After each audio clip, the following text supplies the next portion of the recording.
results and business updates. The Indian real estate sector continues its upcycle on account of increased demand and infrastructure implementation, and players like us have, with a proven track record and high credibility, are benefiting from the upward trend. I guess most of you would have gone through the presentation which is filed on both the exchanges. Just to brief you on the quarter and the half-yearly performance. In terms of consolidated financials, the total consolidated revenue for Q2 FY24 was 109 crore rupees against 120.8 crores in Q2 FY23, registering a change of minus 9.76%. The total consolidated EBITDA for Q2 FY24 stands at 25.4 crores against 19.1 crores in Q2 FY23, registering a 33% growth on a year-on-year basis. The EBITDA margin for Q2 FY24 stands at 23.3% versus 16.7% in Q2 FY23, registering a growth of 39.5% in the EBITDA margin. The profit after tax for Q2 FY24 stands at 16.1 crores against 11.75 crores in Q2 FY23, registering a growth of 37%. The PAT margin for Q2 FY24 stands at 14.77% against 9.72% in Q2 FY23, registering a growth of 51.95% precisely. The net worth of the company has also increased to 276.8 crores in Q2 FY24 against 225 crores in Q2 FY23, registering a growth of 22.7%. Now, talking about the key operating highlights for Q2 FY24, the company has achieved sales bookings of 365 units in the first quarter, which is equivalent to 3.29 lakh square feet of area, amounting to 221 crores in value. Q2 being one of the toughest quarters of the year, we tried to match it to the Q1 FY2024 numbers. Although the average selling price per unit has increased to 6,744 rupees per square feet in Q2 FY24 versus 5,797 rupees per square foot in Q1 FY23. Also, the average price per unit sold is close to 60 lakh rupees in Q2 FY24 compared to 48 lakh rupees in Q1 FY24. This is indicating that the contribution from premium housing and mid-income housing projects has been increasing over the past 1 year, and the total collection for the quarter stood at 136.7 crores. On the business development front, in this quarter, we have acquired an additional 2.5 acres of land at Taloja near Kharghar for an affordable housing project, which is in a very high velocity market, wherein the company has a very high market share and has a very good delivery track record as well.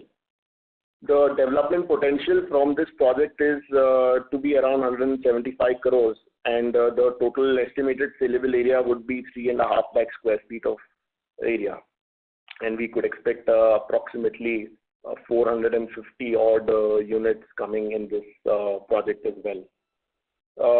With respect to the market scenario and the demand, we've seen that the demand for residential homes has continued to remain robust despite price inflation. Interest rates have been stable in this quarter compared to the last quarter, and we have witnessed buyers participating highly across all segments of housing. Construction activities have also continued despite heavy monsoon rains during the quarter in the Mumbai real estate market. Infrastructure projects nearing completion, such as the MTHL link and Navi Mumbai Metro Phase 1, shall spike up the demand in the coming months.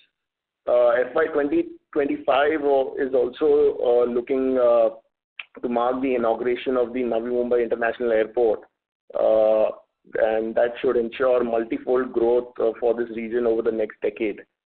We have focused also on sustenance and activations in this quarter with respect to sales of the ongoing projects, and have witnessed a good response in the affordable housing sales as well. Our mid-income and premium housing projects have contributed well to the pre-sales in this quarter, and we see that the demand would increase for the same in the coming months as well. We are geared up for new launches in the coming quarters, which is also cited on page 12 initial that is uploaded on the exchanges. So almost 900,000 crores of inventory would be brought up and launched up in the coming the second half of this financial year. Our projects at Vashi, Kharghar and Chowk will position us strongly in the high-income group market, which should be beneficial to the company and adding a lot of pre-sales as well, which is almost 19-20% of the total portfolio as on today. And being in 11 different markets has given us the largest geographical spread in the entire MMR region. And we are able to offer apartments from 20 lakhs to 3 crores, which shall make our business model sustainable and scalable going ahead. I now open the floor for question and answers. Thank you. Thank you very much. We will now begin the question and answer session. Anyone who wishes to ask a question may press star and 1 on their touchtone telephone. If you wish to remove yourself from the question queue, you may press star and 2. Participants are requested to use handsets while asking a question. Ladies and gentlemen, we will wait for a moment while the question queue assembles. Participants, you may press star and 1 to ask a question.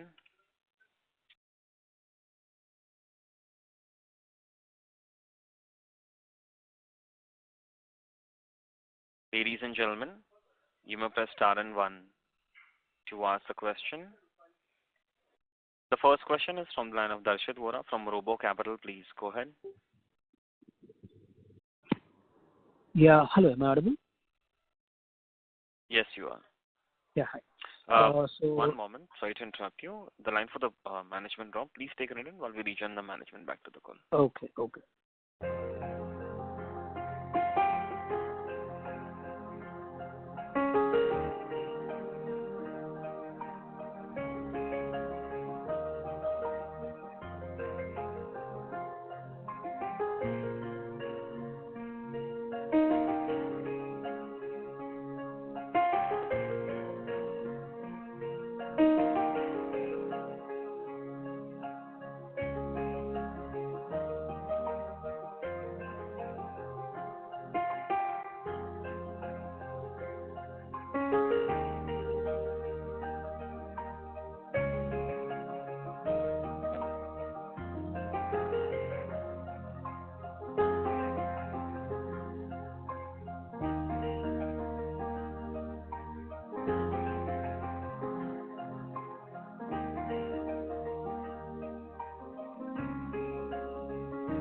Ladies and gentlemen, please stay connected while we rejoin the management back to the call.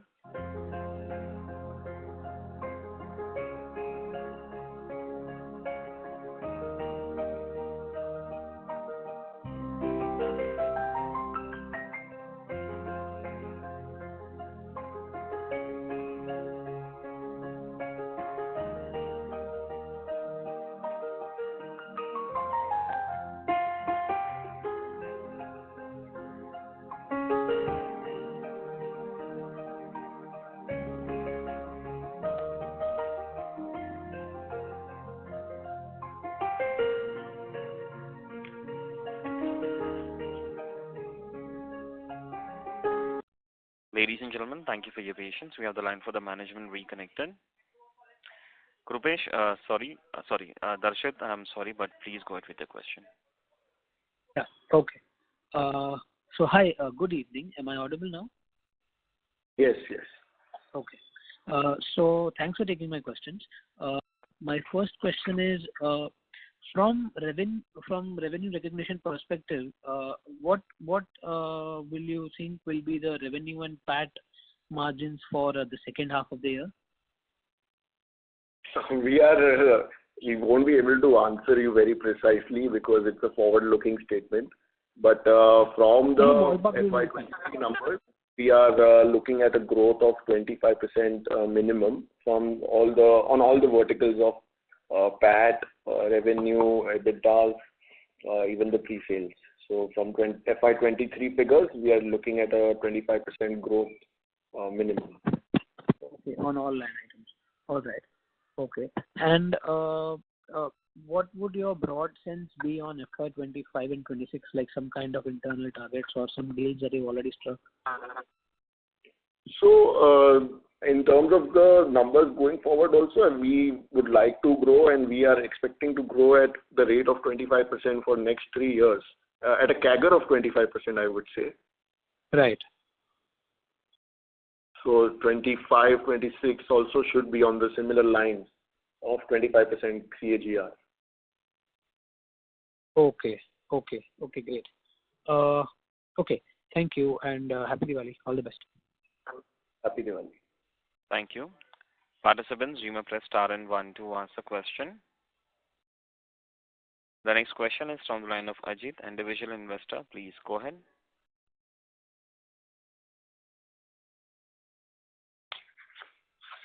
Ajit, may I request you to unmute your line and go ahead with the question, please?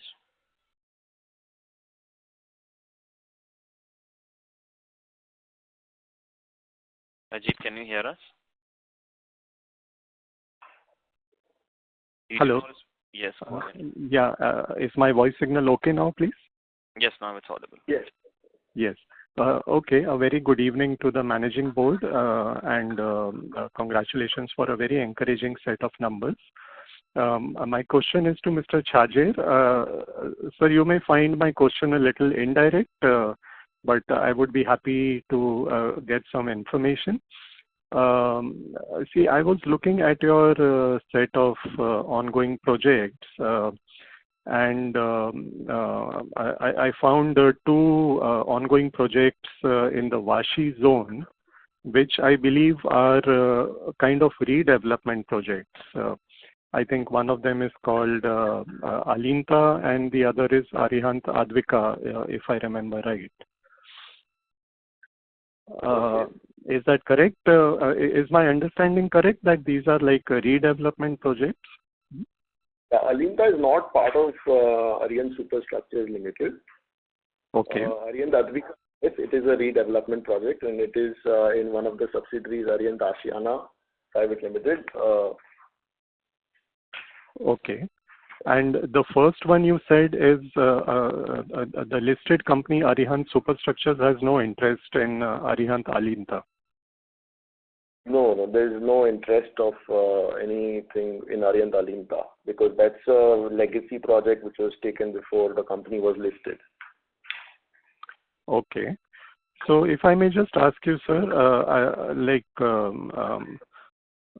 maybe that's the reason it's not listed in your investor presentation or on your website.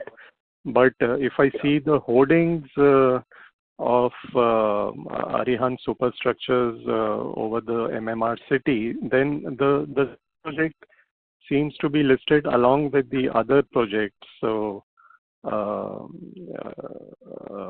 but like you're clarifying that it is not under the listed company.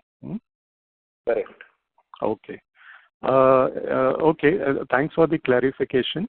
But what I just wanted to ask your views. So the other redevelopment project, I just wanted to understand how do you view redevelopment as a strategic thing going forward? I would just like to know your views. ASL, I understand, is very strong in the MMR region, and you're looking at new projects more towards the outskirts of this, where land is available.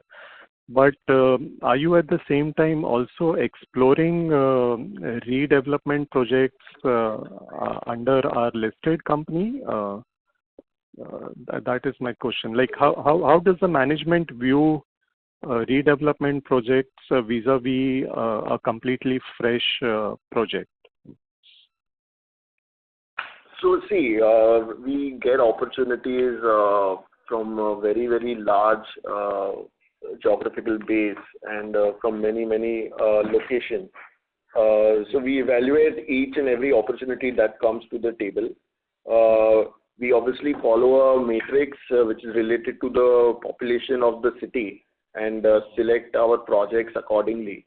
We are currently obviously evaluating more projects across all the lines. Like right now, we just acquired a new project in affordable housing. So it's not like Arihant is only going to do redevelopment or Arihant is only going to do affordable housing or mid-income housing. We'll be doing everything. And when the time is right, we'll obviously look to add up another redevelopment project once this Arihant Advika project is reaching a good advanced stage of completion. So that is another time where we are already exploring some opportunities in this prime micro market of Vashi area in and around that. So that will continue to do so.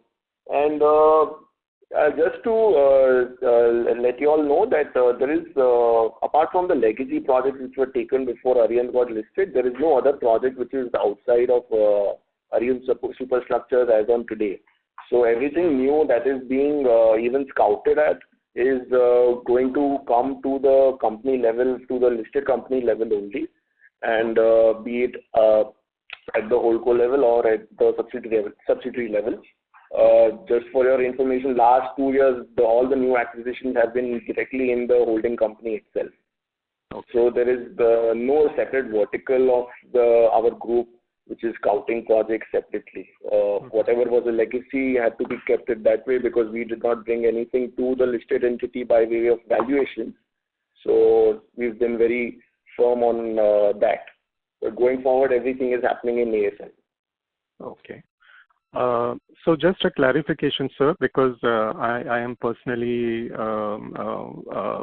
familiar with this micro market that you mentioned, Vashi and Navi Mumbai.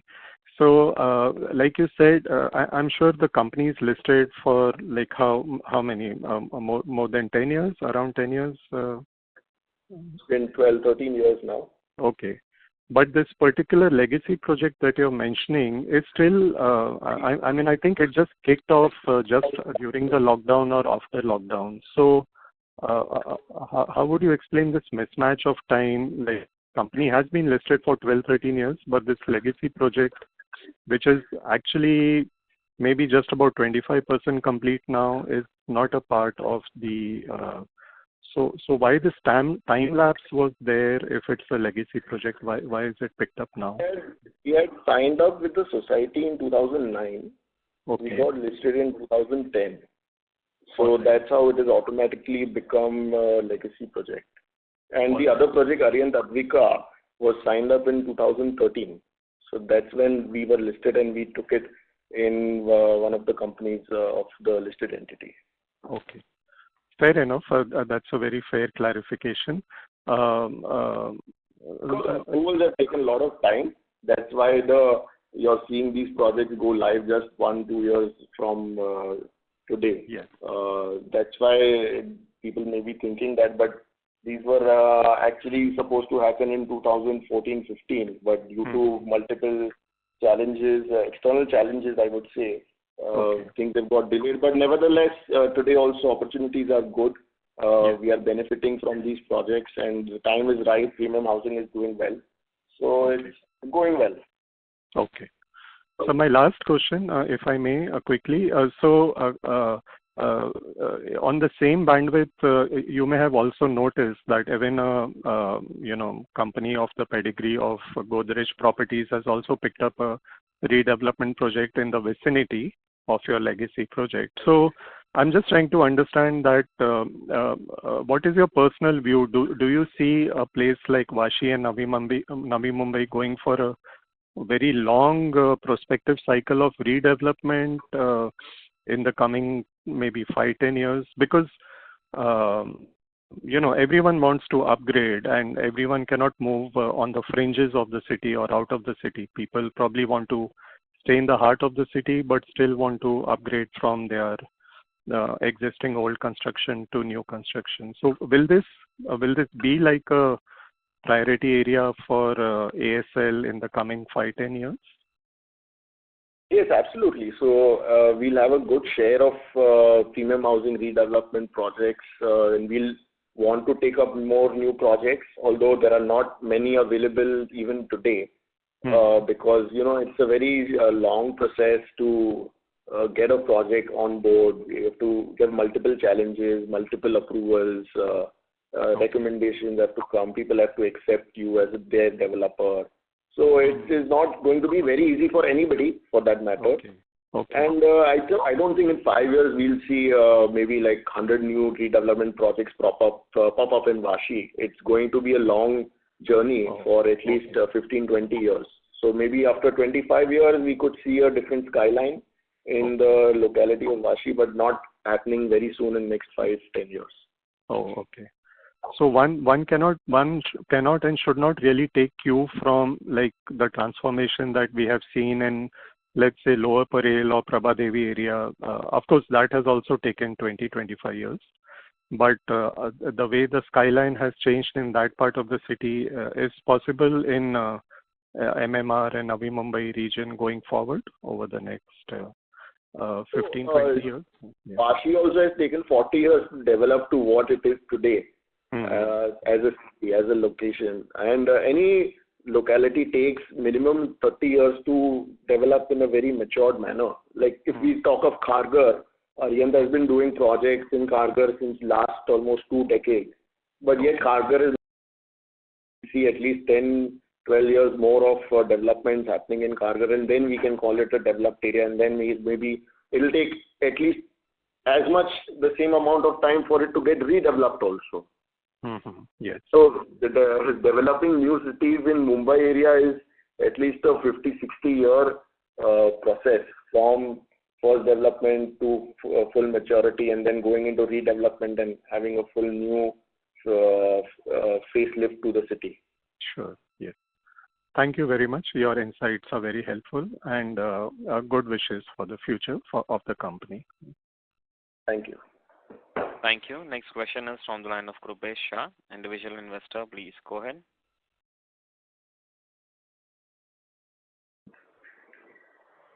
Krupesh, may I request to unmute your line and go ahead with the question, please?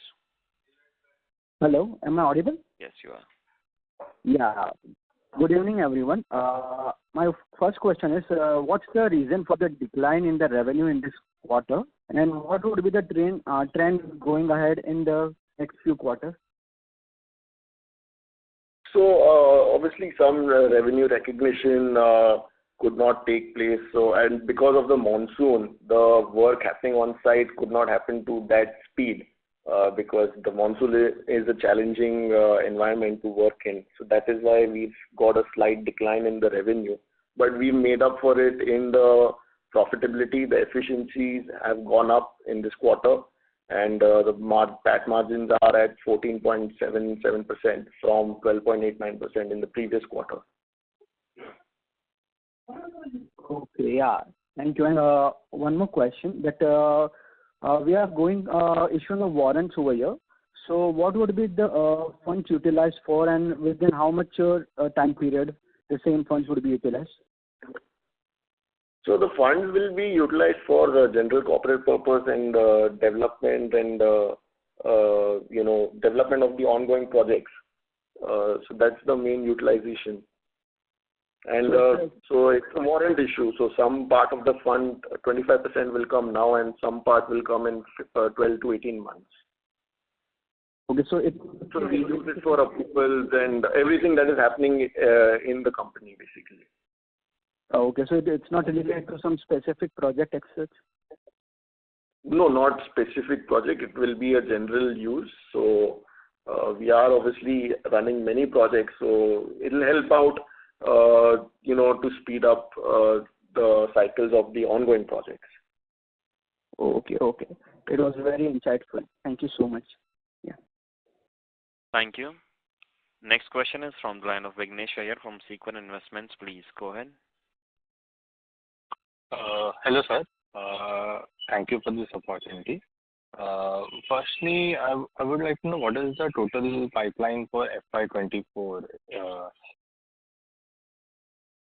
How much we have done in H1 and how much we are expected for H2? So in terms of pre-sales, we have done 466 crores in H1, and our target is we're looking at 1,000 crores for the total financial year.